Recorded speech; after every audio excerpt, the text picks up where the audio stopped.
దుర్గాదేవి జ్యోతిషాలయం ప్రేమ, పెళ్లి, ఉద్యోగం, వ్యాపారం, ఆరోగ్యం, భార్యాభర్తల సమస్యలు, స్త్రీ పురుష వశీకరణ, చేతబడి నివారణ, వశీకరణ చేయబడును, గుప్త నిధులు తీయబడును. గురూజీ గోపరాజు గారు. Phone number 9642964291. అందరికీ నమస్కారం అండి. మీనరాశి వారి జాతకులు ఏప్రిల్ మాసం 12వ తేదీ అనగా శనివారం తిథి.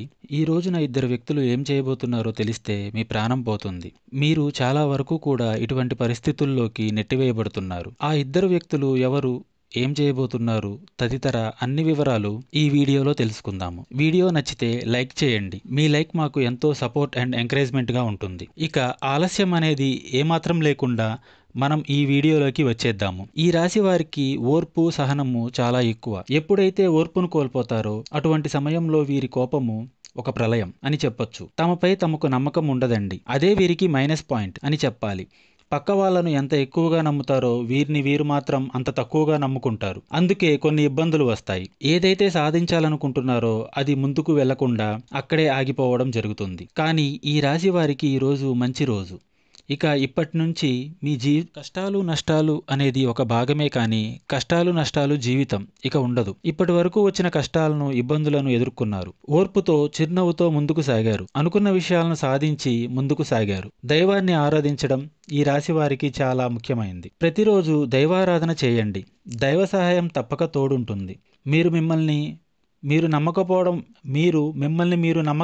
వల్లే తడబడుతున్నారు. ఇక నుంచి మీరు అలవాటు చేసుకోవాల్సిన 2 విషయాలు ఉన్నాయి. మొదటగా దైవారాధన చేయండి. రెండవదిగా మిమ్మల్ని మీరు నమ్మండి. మిమ్మల్ని మీరు నమ్మడం ప్రారంభించినప్పుడే విజయాలు సాధిస్తారు. మీరు చేస్తున్న ఇంకొక తప్పు, దైవారాధన చేసిన తర్వాత కూడా ఇది జరుగుతోందో లేదో అని సందేహం పెట్టుకొని పనులు చేయడము. ఇలా చేయడం వల్లనే మీరు ఇబ్బందులు ఎదుర్కొంటారు. ఇక నుంచి దైవాన్ని నమ్మండి. మిమ్మల్ని మీరు ఎక్కువగా నమ్మండి. మీరు ఎవరిని పడితే వాళ్ళను ఇట్టే నమ్మేస్తున్నారు.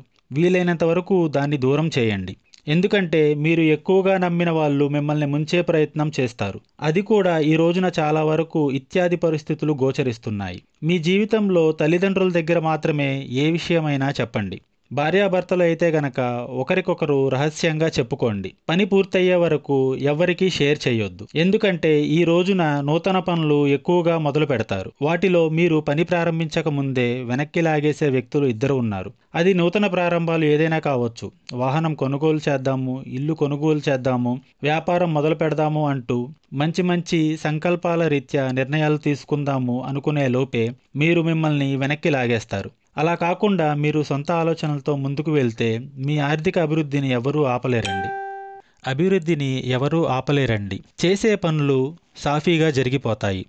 అలాగే ఈ రాశి జాతకులు ఒక ఆడ, ఒక మగ మీ జీవితంలో చాలా వరకు మిమ్మల్ని అబాసుపాలు చేయాలంటూ ఎక్కువగా కంకణం కట్టుకున్నారు. ఎందుకంటే మీరు వారికన్నా ముందుగానే ఉన్నత స్థితిని చవి చూడబోతున్నారు. అది వారు అర్థం చేసుకోవడం కావచ్చు, లేకపోతే గనక వారికన్నా మీరు ఎదుగుతుంటే సూటిపోటి మాటలు వారికి ఎక్కువగా తగులుతూ ఉండొచ్చు. లేదంటే మీ యొక్క మంచితనం వారికి ఏదైనా ఆటంకం ఏర్పరిచి ఉండొచ్చు. మంచి వ్యక్తుల రీత్యా చెడు వ్యక్తులకు ఇబ్బందులు తప్పవు. ఆ ఇద్దరు వ్యక్తులు మీ జీవితంలో చెడు వ్యక్తులు అని గుర్తుంచుకోండి.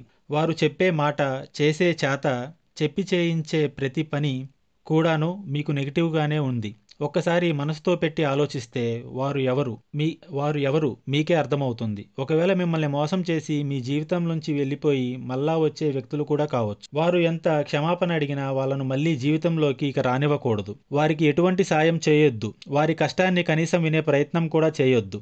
అన్ని అబద్ధాలే చెప్తారు. అంతా మోసమే చేస్తారు. వారికి సాయం చేయొద్దు. మీరు యాక్టివ్గా వింటూ మీ పనులు మీరు చకచకా చేసుకోండి. గ్రహాలు అనుకూలంగా ఉన్నాయి అనే కారణంగా మీ పనులు వాటంతట అవే అవుతాయి అనుకోకండి. కష్టపడండి. దేవుడు ఖచ్చితంగా అనుగ్రహిస్తాడు. మీలో ఉన్న అలసత్వాన్ని విడిచి ముందుకు సాగండి. ఈ ఇద్దరు వ్యక్తులు మీ ఫ్రెండ్స్ కావచ్చు, నమ్మిన వ్యక్తులు కావచ్చు, మీకు అవసరం వచ్చినప్పుడు మిమ్మల్ని వదిలి వెళ్ళిపోయిన వ్యక్తులు తిరిగి మీ ఇంటికి రావడం కావచ్చు. ఇప్పుడు మళ్ళీ మంచిగా ఉందని చెప్పి మీ దగ్గరకు రావచ్చు.